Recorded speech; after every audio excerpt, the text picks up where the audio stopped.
When Evelyn brought up divorce for the 6th time, I finally agreed. But when she was about to sign the agreement, she panicked. There's a 30-day cooling-off period. You can regret it anytime, and I won't hold it against you. I looked at the man standing beside her and let out a mocking smile. Whoever regrets it can go straight to hell. On the day we went to get the divorce certificate, she grabbed my hand again. We've been together for more than 10 years. Are you really this heartless? Willing to cut it off just like that? Once again, I looked at the men behind her and told her, you've already done something wrong, and when you do something wrong, you take the punishment. And her punishment was coming soon. Chapter 1. 2 months before the company went public, I had someone send a message to Evelyn. Tell her, I agree to the divorce. A few minutes later, my phone rang. It was an unfamiliar number. Evelyn is in a meeting. I'll have someone bring you the divorce agreement. The voice on the other end was a man's. Barely able to suppress his excitement, I recognized him. It was Robert, the man Evelyn fell in love with at first sight. All right, I replied, about to hang up. But then I clearly heard Evelyn's voice coming from the other side. Robert, who's calling? Hearing her voice actually felt unfamiliar. We hadn't seen each other for 8 months. I couldn't help but drift off, remembering the words she told me 8 months ago. Simon, you're insane. I want a divorce. After saying that, she never contacted me again. Ever since then, she blocked every way I could reach her. And just like she said, unable to find her, I really did lose my mind, contacting all her friends one by one until they were so annoyed they blocked me too. And still, I couldn't find her. I know Evelyn. As long as she doesn't want me to find her, I never will. During that time, I cried every day, couldn't eat, couldn't sleep, watching me grow thinner by the day. My father was so scared he stayed by my side constantly. It's nothing, just a spam call. After Robert said that, my call screen returned to normal. The wallpaper was a photo of Evelyn and me back in our school days. She was bright and youthful. I was sunny and handsome. We were the golden couple in everyone's eyes. But when did I become the lunatic she called me? When did I become the deranged man she described to her friends? I thought about it. It was probably the moment Robert first appeared in front of Evelyn. Chapter 2. 1 year ago, Evelyn and I attended a friend's wedding. Right before the ceremony began, one of the bridesmaids couldn't participate because she got sick from something she ate, so our friend pulled Evelyn in at the last minute to fill in. As the wedding music started, Evelyn went on stage hand in hand with the groomsmen, dancing along with the melody. The groomsmen danced skillfully, guiding her, whose limbs were nowhere near coordinated, into the rhythm, and the awkwardness of the last-minute replacement gradually faded with the atmosphere. Sitting below the stage, I watched them go from holding hands, to their fingers tentatively interlacing, from stiff expressions to gazes that seemed to understand each other. My once calm heart skipped a beat, then suddenly pounded like a drum. On the way home, I stayed silent, thinking about how Evelyn had never crossed any lines during all the years we'd been together. I couldn't believe what I had seen at the wedding, nor did I dare think deeper about it. Yet the whole ride, her mood was unusually good. She hummed the song they danced to at the wedding, and only when she caught my gaze did she realize she might have been a little too happy. What's wrong? Perhaps sensing my displeasure, she asked nervously, are you still feeling unwell? I stared at her silently, though her face was full of concern. The spark of desire in her eyes only burned brighter. You really enjoyed dancing with another man, didn't you? I asked sarcastically. Her expression froze. Her face immediately fell as she slammed her hand onto the steering wheel. It's my best friend's wedding. Am I not allowed to be happy? Simon, do you have to make these groundless accusations? Groundless accusations? I looked at her in disbelief. The woman who once claimed to love me with her life was now snapping at me over some stranger. If the look she used to have when she loved me wasn't now appearing in her eyes for another man, I wouldn't have felt this terrified and uneasy. We stayed silent the rest of the way. When she dropped me off at home, she drove off without saying a word. I still can't forget how resolute her back looked in that moment. That was the first time we fought, and the first time she completely ignored me afterward. Chapter 3. Back home. I kept replaying what I had said to her, wondering if I had truly gone too far. Maybe I was really being petty. So when I couldn't reach her past midnight, I panicked. I lost my mind searching for her. Near dawn, one of her friends posted a new photo on her feed, with location. Evelyn was in it, and sitting right beside her was Robert. Their bodies leaned toward each other, just like a pair of secret lovers trying not to expose themselves yet unable to resist being close. A surge of rage exploded inside me. I followed the location and searched the place room by room. Finally, in one of the private rooms, she and her friends were each wrapped in the arms of their respective male companions. Amid their laughter, someone spoke up. Evelyn, after being with Simon for more than 10 years, do you still love him? Aren't you tired of it? The teasing voices overlapped. Evelyn exchanged a look with Robert, whose arm was around her. What are 10+ years of feelings worth? And what even is love? With my current status, don't I just have to say a few words or lift a finger to have whatever I want? He's old now, and his temper's gotten worse. How can he compare to younger guys? After saying that, she gazed at Robert with affection and lifted her head to kiss him. They kissed passionately, like lovers who had been forcibly separated and finally reunited despite society's judgment. The world spun around me. The woman I had loved for more than 10 years was, at that very moment, abandoning her own husband and kissing another man. My fists clenched tight. At the height of their heated kiss, I shoved the door open, grabbed a wine bottle from the table, and smashed it toward Robert's head. The sudden attack terrified everyone in the room. They froze, too shocked to care about Robert clutching his bleeding head. So what am I to you? Just another piece in your game. Are you a rabid dog that bites anyone you see? Evelyn screamed when she saw the blood running down Robert's head. She rushed forward, trying to snatch the broken bottle from my hand. I pulled my hand back, pressing the jagged bottle neck against Robert's throat. Do you even know who I am? If you want to play the homewrecker, then crawl back into the gutter where you belong. I don't go easy. Stop, Simon. Don't hurt Robert. Evelyn grabbed the bottle, and even when the sharp edges pierced her hand, she refused to let go. The room fell into instant silence. Droplets of blood hit the floor one by one, like knives stabbing straight into my chest. She would go this far, for Robert. Chapter 4. All of this felt like a dream. I loosened my hand, dazed and powerless, unable to believe what I had just seen was real. Robert held Evelyn's injured hand, his voice trembling with worry as he shouted, "We need to get to the hospital." Only then did everyone react. They all rushed forward to surround the two of them, afraid that I would lose control again. During all of this, Evelyn didn't glance at me even once. She no longer cared about me, nor did she care about the years of our relationship. At that moment, I could no longer feel any physical pain. The instant she chose to protect Robert, my heart had already been torn to shreds. Thinking back over the years, even during the early days when we were starting our business, when I was bullied outside, she only listened quietly to my complaints. If she had just once stood in front of me and told others not to bully me, that would have been enough. But not even once. What did she take me for? Someone to suffer with her but not to share joy with. A temporary companion she could lie beside but never truly acknowledge.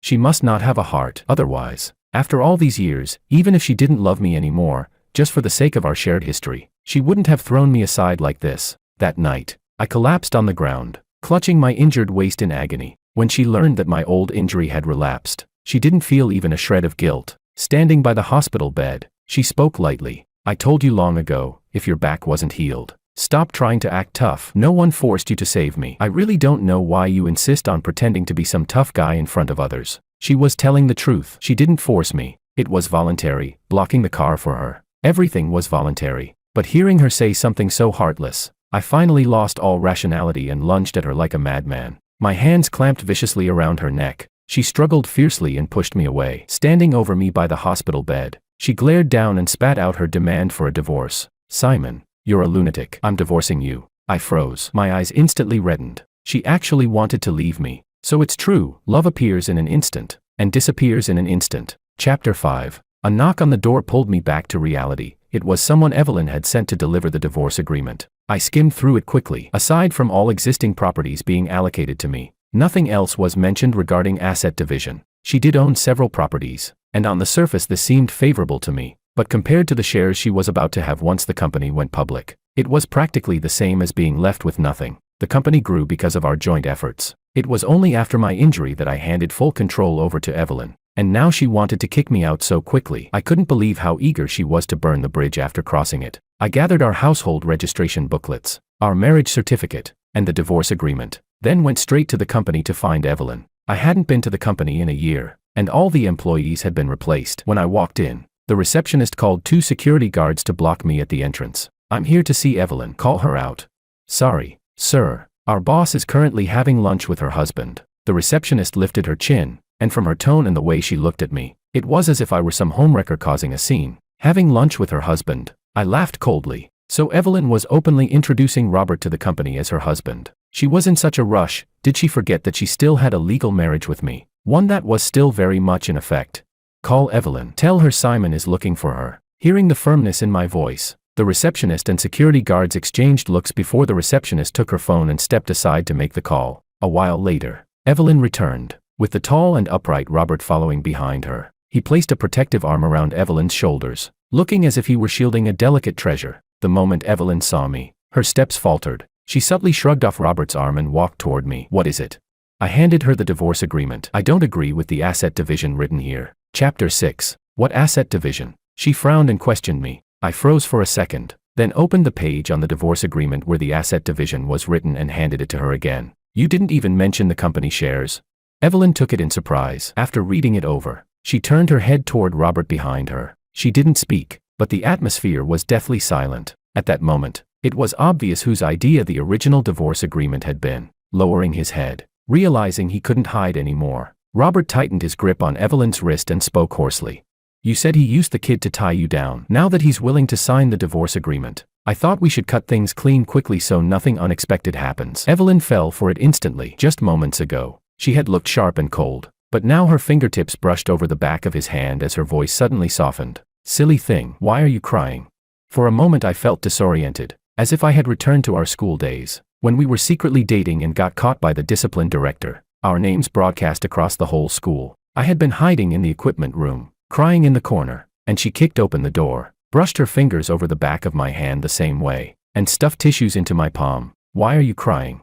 Later, when our startup crashed and burned, she squatted in the office surrounded by failed contracts and repeated the same line. It's nothing. It'll be fine. I used to think she only talked that way to me, never expected Robert to be the one she coddled like this. I laughed at myself. The love I once thought was solid as rock turned out to be worthless in the face of her so-called love at first sight. Evelyn turned to look at me, her eyes dark and unreadable. After a few seconds, she said, "Come to my office." She pulled out another agreement from the drawer. The asset division in this one included an additional 30% of company shares. I froze for a moment, then let out a cold laugh. So the divorce wasn't just something she said in anger, it wasn't entirely Robert's idea either. I exhaled slowly and was just about to sign when a hand stopped me. Are you really going through with the divorce? Her brows faintly knitted. I couldn't help but laugh. She was the one asking for a divorce. Why was she turning the question back on me?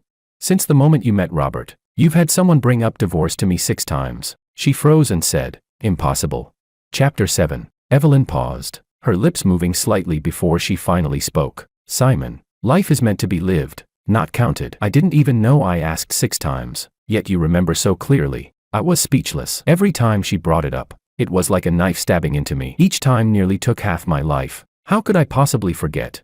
Seeing I wasn't moved, she still refused to lift her hand from blocking me. You really don't want anything else? She kept confirming. No. Convert the shares into cash. As long as I had money, I could start over again. As for everything else, the adulterous pair could enjoy it themselves. This weekend, let's go see Dad together. If he agrees, I'll let you sign. My hand trembled, tears falling uncontrollably as my body shook. Filled with rage, I raised the pen and stabbed it into the back of her hand. She yelped from the pain and let go instantly. I swiftly signed the agreement and walked out of her office. I'll wait for you at the Civil Affairs Bureau. When everything was done, I kept the receipt, planning to return after the 30-day cooling-off period. Evelyn followed silently behind me without saying a word. When I opened the car door, she stepped forward and grabbed my hand. What made you suddenly agree to the divorce? I shook off her tight grip and ignored her. What a bullshit question. You should at least tell me the reason. Simon, she insisted. The reason. Evelyn, you're really good at pretending to be oblivious. I looked at Robert behind her. It's because you couldn't control yourself, because you brought up divorce again and again, because you allowed your lover to humiliate me in public. There were far too many reasons. During these days, while I was breaking down and losing my mind, shamelessly begging her to come back and getting nothing, I suddenly woke up. What is love? What do more than 10 years of feelings even mean? According to Evelyn, they were things she could get just by saying a few words or curling a finger, and now the man she was cheating with was standing behind her. Yet she had the nerve to ask why I wanted a divorce. Judging from Robert's behavior in every situation, I realized something. Leaving Evelyn now was the best choice, because with that man around, she was going to face a disaster very soon. Chapter 8. Simon, during the 30-day cooling-off period, you can change your mind at any time. I'll pretend none of this ever happened. She was clearly panicking as she said it. Maybe she saw the determination in my eyes. Maybe she sensed that if she let go this time, I would never return. But even so, she still refused to let go of her so-called pride. I couldn't stand the look on her face. I raised my hand and slapped her. The crisp sound sent the words she was about to say straight back down her throat. Looking back on all these years, it seemed I had never truly found happiness with Evelyn. Everything I thought was devotion from her was merely because, in those difficult years, there was no one else who went through hardships with her. So once the difficult days were over, she simply returned to her true nature. She once said, "Look at those rich people, on the surface they act so loving as couples, but who knows how many lovers they keep outside." I asked her, if you became wealthy, would you be like that too?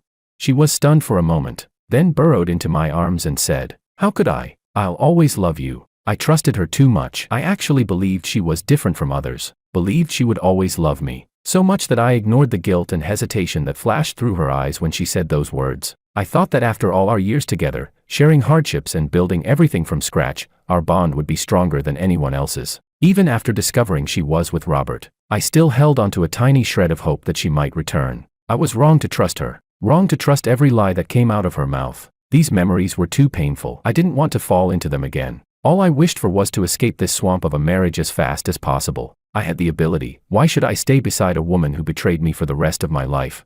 Evelyn held her face, staring at me in disbelief. Behind her, Robert rushed forward, lifting his hand to strike me, but Evelyn grabbed him before he could. "Don't you dare hurt him." The scene was almost identical to before, same people. Only the roles had reversed. "Evelyn, don't stop me, he hit you." Robert was furious, wanting to hit me with his other hand, but Evelyn shot him a look that froze him in place. He snorted and turned away angrily. "Simon, you weren't like this before. You never got angry because of another man. Don't worry, as long as you don't divorce me, I can let everything go. You're forgetting, back when we were building the business, those bosses." In her panic, she blurted out truths she had never admitted before. "So you do remember it was the two of us who built the company?" I roared, slapping her again. "I helped you build your career, not so you could become shameless, not so you could cheat, not so you could get yourself a lover. My father sold his house to support us, sold every keepsake my mother left. He even baked under the summer heat and froze in the winter to help you do product research. You have no conscience." I screamed hysterically at Evelyn. Whenever I thought of my father, my heart felt like it was being ripped apart alive. My father loved Evelyn dearly, treated her like his own daughter. Because of me, he devoted all his affection to both of us. If he had known that the son he loved most was being deceived like this, how much would it have broken his heart? "I'll buy the house back. I'll buy back your mother's belongings. I'll return everything. Okay."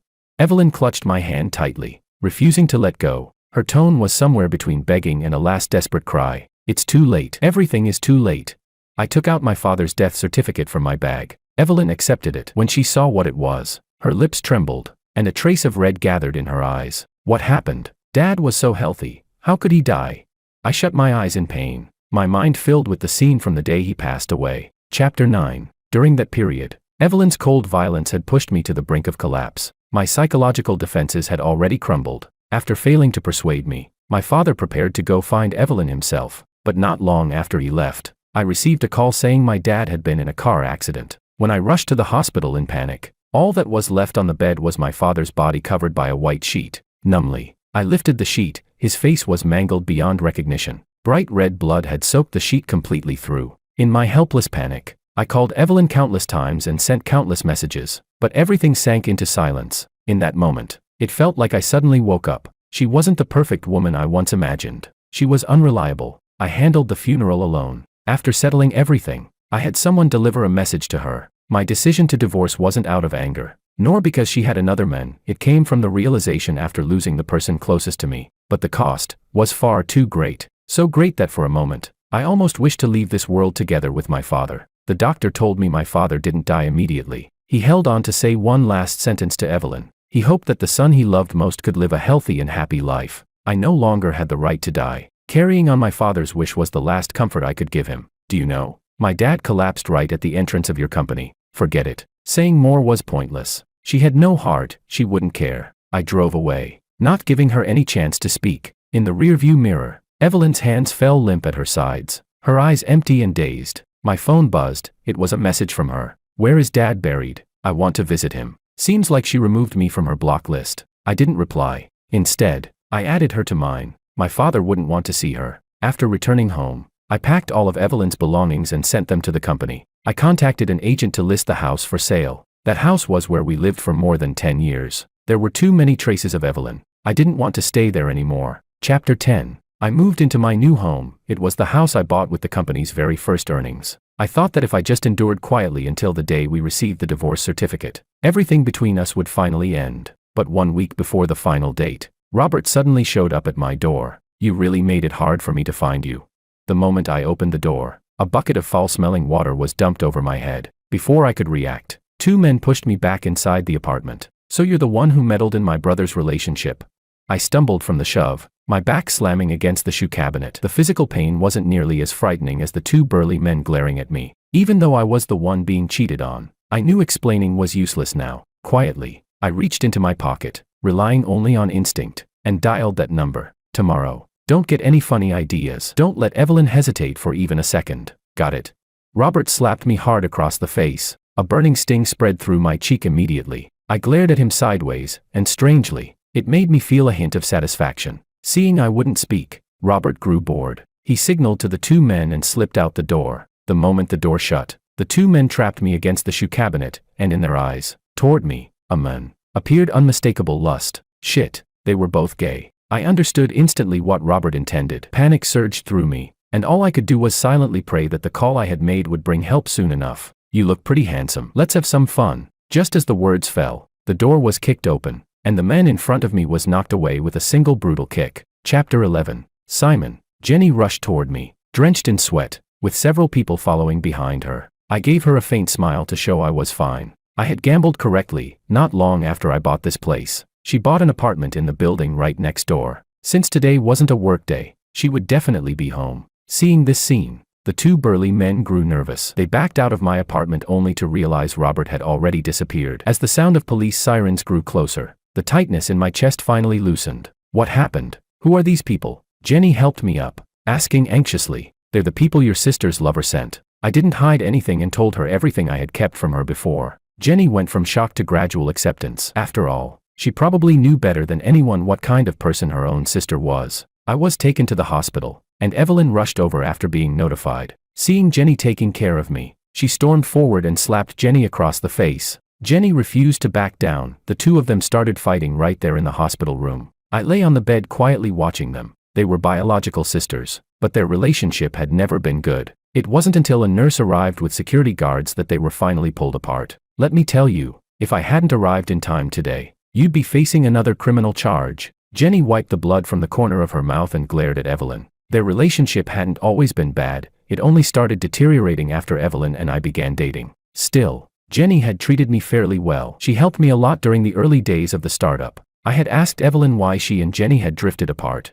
but she always brushed the question aside. Are you okay? Evelyn ignored her sister, grabbing my hand anxiously. Just then, the police entered to take my statement. They told me the two men had been arrested, but they refused to identify the mastermind. What men? What mastermind? Evelyn asked, confused. When she learned the whole story, she immediately pulled out her phone and dialed a number. She swiped anxiously across the screen, again and again, but received no answer. Damn it, she cursed and rushed out. Chapter 12. I completed a medical injury assessment, and combined with the break-in and the attempted assault, these charges were enough to send Robert to prison. Evelyn changed completely. She became overly attentive at the hospital. If you're doing this to make up for your lover's crimes, you really don't need to. At my sarcasm, her hand, which was feeding me, paused. I'll show you. Honey, let's go back to how we were. Okay. Her voice was soft, as if all the hurt she'd caused me had never happened. Go back. Will my dad come back? Evelyn, if my dad could come back, I would go back with you and let the past go. She threw her arms around me, her voice trembling. I was wrong. I was wrong. I'll do anything if you'll just forgive me, I sneered. Then give the company back to me and tell me where Robert is hiding. How about that? I wasn't sure whether it was the mention of the company or Robert's name that struck her nerve. She shot to her feet, her facial muscles twitching unnaturally, her voice sharpening with anger. Do you love money that much? You don't care about our years together. Of course I love money. Didn't you become wealthy and then throw away our years of relationship just like that? My voice was cutting, like a blade slicing through the last of her lies. She staggered back a step, then suddenly threw herself into my arms like a madwoman. Honey, having me love you is enough. From now on, I'll only love you, okay? I could no longer tell whether she was sincere or not, but her tricks didn't work on me anymore. What is love? The cheapest thing in the world. Just the upper lip touching the lower lip, who cares?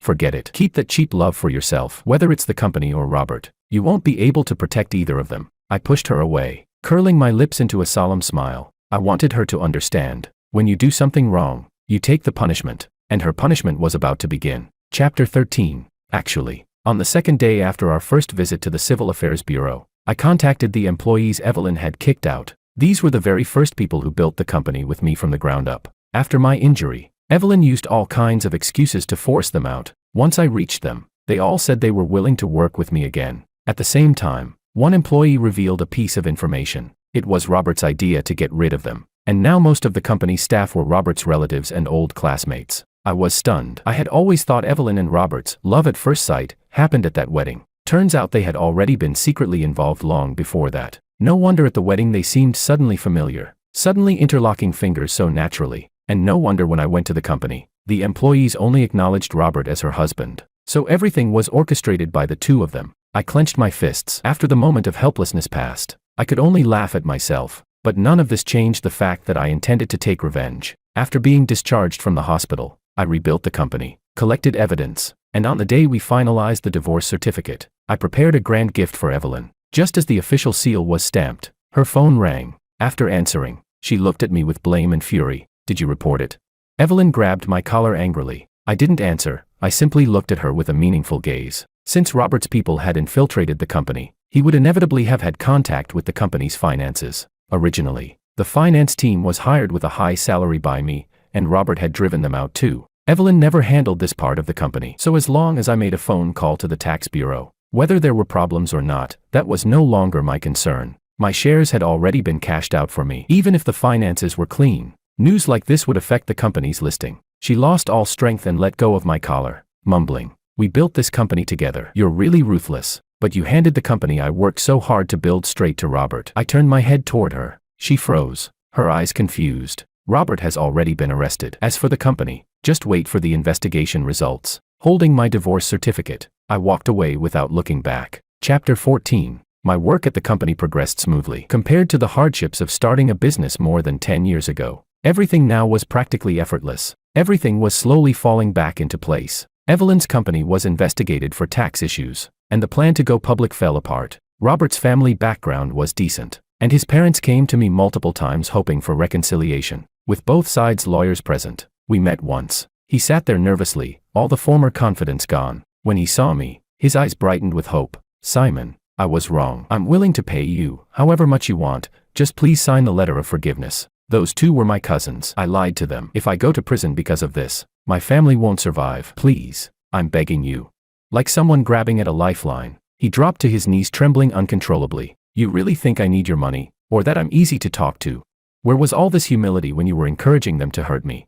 Forgiveness is impossible." I gave him no hope. Every consequence he faced was self-inflicted. He should have known, this is a society ruled by law. Not everything can be solved with money, and the thing I lack the least is money. The light in his eyes dimmed little by little, leaving him looking pitiful. This was exactly the kind of weakness Evelyn adored. She always said I was too strong, always charging ahead, never giving her the chance to show what she could do. But she never understood, the reason I carried everything was because I cared for her. My care became dominance in her eyes. Because I could handle everything, she had the room to care for someone else. After leaving the meeting, I discussed the next steps of prosecution with my lawyer. I wasn't a saint. Every cent spent on him before the divorce was marital property. He owed compensation. And for orchestrating an attack on me, the law would give its own judgment. During evidence collection, everything proceeded smoothly, but I didn't expect that Jenny would come to my company because of Evelyn. Chapter 15. Her mental state is really bad right now. Jenny hesitated, as if there was something she couldn't bring herself to say. "We have no relationship anymore. Whether she's doing well or not has nothing to do with me." I was grateful that she had saved me, so I didn't speak harshly. Jenny said nothing more. She emptied her cup of coffee in one gulp. "I understand. I'll tell her." She was about to leave, and while I was walking her toward the elevator, she suddenly turned back. "You're single now, would you ever consider me?" I didn't understand what she meant and gave her a questioning look. It was me who told her I liked you back then. That's why she started paying attention to you. If I had confessed first, maybe things wouldn't have ended this way for you. Stop. Jenny was about to keep talking, but I really couldn't stand listening to this kind of cliché. Even if I had chosen you back then, my life wouldn't necessarily have turned out better. After going through a marriage like this, I'm even more certain that only I can give myself the life I want. As for what you just said, I don't agree. Thank you for arriving in time that day. If there's anything you ever need help with, you can come to me anytime. Jenny gave an awkward smile. You're still exactly the same. You haven't changed at all. I extended my hand and offered her a polite, professional smile. She took my hand and returned the smile. She and Evelyn had become estranged because of me, and because of me, they somehow reconciled. That's how relationships between people often are, always changing because of one person, or one moment, or one choice. Chapter 16. Robert's case at the court had already reached its final stage. His 2 cousins were sentenced to prison terms, while he received probation and residential surveillance. I was very satisfied with this outcome. Evelyn, because her company was involved in tax violations, was fined heavily, and no one was willing to work with her anymore. When the public notice came out, I had just gotten off work. Our accountant, Pilar, called me over to look at the news. This is the consequence of betrayal. No, the lesson is that following the law and paying taxes properly is what makes someone a good citizen. After reading it, I corrected her. Pilar nodded rapidly. Right, you're absolutely right. I started the car, and the moment the headlights lit up, a dark figure stood right in front of it. Looking closely, I realized it was Evelyn. Her lips were dry, her eye sockets sunken, her gaze empty. In just 2 months, she looked like a completely different person. I honked, but she didn't move at all. We stared at each other like that for nearly 2 minutes, until Pilar rolled down the window and shouted, "Good dogs don't block the way. Can I talk to you?" Evelyn finally said. Pilar looked at me nervously and gave me a "don't do it" kind of expression. "Say it here." Pilar isn't an outsider. I lowered the window slightly, trying to avoid direct contact with her as much as possible. She gave a helpless smile, and when she tilted her head, I saw tears sliding from the corner of her eye. We've been together for more than 10 years, and today I finally realized, I don't know you at all. If, and I mean if, I tried to pursue you again, would you give me a chance to know you? I'll make it up to you. We can still have our own child in the future. Evelyn was breathing rapidly as she spoke, her face pressed against the car window, desperate to hear a positive answer from me. It takes countless days and nights for people to build a relationship, but resetting everything takes only a single instant. Between you and me, there is no trust left. Evelyn, I agreed to divorce you not to give you a second chance, but because I finally let go. I rolled the window up, giving her no more chances to speak. Regret that comes too late is nothing more than an illusion, unreal and meaningless. In this relationship, I was betrayed, humiliated, and abandoned. I had been passionate, had gone mad, and had calmed down. What truly killed this relationship were her actions, each moment enough to cut me apart piece by piece. Well done. I thought you might go soft. Pilar patted my shoulder, still looking like she had just had a scare. I smiled at her. How could I possibly go soft? The relationship part was over, but the other matters. I hadn't even started. Driving out of the underground parking lot, a streak of sunset painted the exit in red. I glanced at Pilar. See, our company is going to shine.